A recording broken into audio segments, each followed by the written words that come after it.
This part of the lesson is on fractional exponents, and the way we look at fractional exponents is the same way we start out looking at negative exponents, and that's by looking at patterns. I like fractional exponents because they look really complicated, and they're not.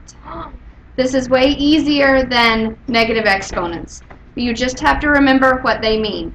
So what we're going to do is we're going to go through a pattern, but I don't want you to say anything. Do I want you to say anything? No. No, I want you to look. And if you see it, write it down. Don't go, oh! That's saying something. So just write it down. If you think you see a pattern, I just want you to write it down. Okay, let's start out with, okay, we're going to start with 9 to the 1/2. Let's rewrite that so we can read it. 9 to the 1/2 times 9 to the 1/2. We know when we're multiplying and we have the same base, what do we do with our exponents? We add them. So what's 1/2 plus 1/2? 1. So this is 9 to the 1/2 times 9 to the 1/2 is just 9. Well, I know that these two things must have the same value. 9 to the 1/2 and 9 to the 1/2, they're the same. So some number times itself is giving me 9. Well, what number times itself gives you 9? 3. 3 times 3 is 9. So in that case, if we look at this, 9 to the 1/2 must equal 3. So that's our first example. Let's look at another one.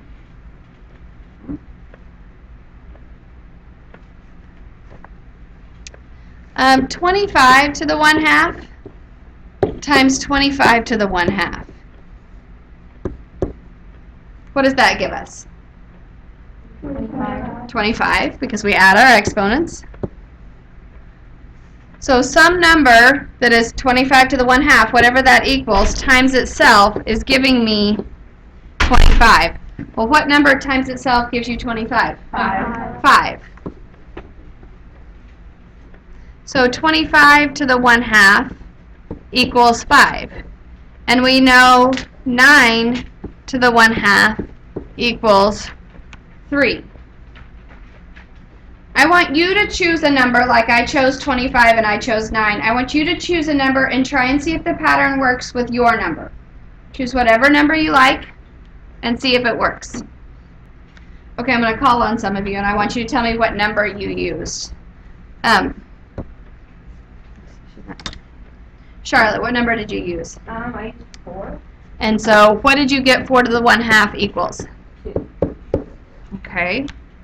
Catherine. I did 49. Okay, and so 49 to the 1/2 equaled what? 7. Sam. I did 16. And 16 to the 1/2 equaled? 4. We're getting the pattern? I think so. What does it mean when you take something to the 1/2? It's square root. It's the square root. And so if we have, and I would write this down, x to the 1/2, what does that equal? The square root of x. And I would put that in a box.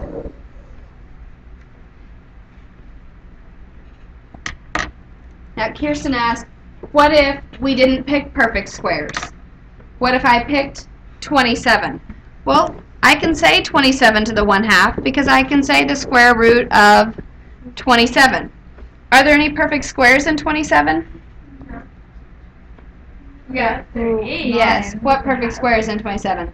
9. 9. So that's 9 times 3. What is the square root of 9? 3. 3. So that ends up being 3 times the square root of 3. Is that as pretty as the other answers we got? No. No, but it's perfectly fine. We can take anything to the 1/2 power, but we started with the perfect squares because that helps us see the pattern a little bit better. Yes? Okay, so if it's a fraction that's not 1/2, Okay. are we not doing that right? Well, we'll do just maybe one more fraction. Let's do the 1/3. Let's do 8 to the 1/3 times 8 to the 1/3 times 8 to the 1/3. And you might already have an idea of what it might be, which is great. And you might be like, I don't have any idea what's going to happen to this one because I wasn't seeing the square root thing coming, which is also fine. But here we do the same thing. We add our exponents. 1/3 plus 1/3 plus 1/3 is 1. So this time, 8 to the 1/3 times 8 to the 1/3 times 8 to the 1/3 equals 8. So some number times itself equals 8. What is that number? 2. 2 times 2 times 2 is 8. So 8 to the 1/3 equals 2. Any guesses? The cube root. So when you take something to the 1/3 power, it's the cube root. So let's say x to the 1/3 equals the cube root of x. Remember when you're dealing with cube root to be sure you put the 3, I'm just going to start over, that was not working out well, that you put the 3 inside there so we can tell the difference between square root and cube root. If it was to the 1/4, what do you think it might be? The 4th root. To the 1/5 would be the 5th root, and it keeps going. Those just aren't ones we work with quite as much. We see square root and cube root quite a bit. We're not dealing with math that deals with the others quite as much. Yes? So how would you word that? Like just for our notes, or just what to say, explain it. I would write Just this that? picture would be the Okay. best description. Okay. The book is going to ask you questions 2 different ways.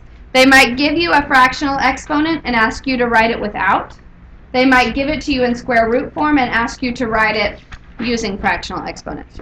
It all has to do with the math problem you're working with and which way is better for you to look at it. Right now you might be saying, well, either way is ugly, so it doesn't really matter which way we look at it. And that might be the case. But if I'm wanting to do, we won't get into when they're best, but different problems call for square roots versus sometimes you might want to be using a fractional exponent. So write this without using exponents. How could you write that without using fractional exponents? Ellie, what'd you write? Square root of 60. Mm-hmm. Are there any perfect squares that divide into 60? No. Perfect squares. 1, 4, 9, 16, 25. 4. Oh. 60 is 4 times what? 15. And what is the square root of 4? 2. So that would be 2 times the square root of 15. And that's doing it without using fractions. You might see something like 3x to the 1/2. 3x to the 1/2. Molly, what's being taken to the 1/2? Just the x. So it is the only thing we want the square root of. What operation is this in between the 3 and the x? Multiplication. So we want 3 times, and what is x to the 1/2? So we're going to write 3 times the square root of x. It's important to look at what's being taken to that power.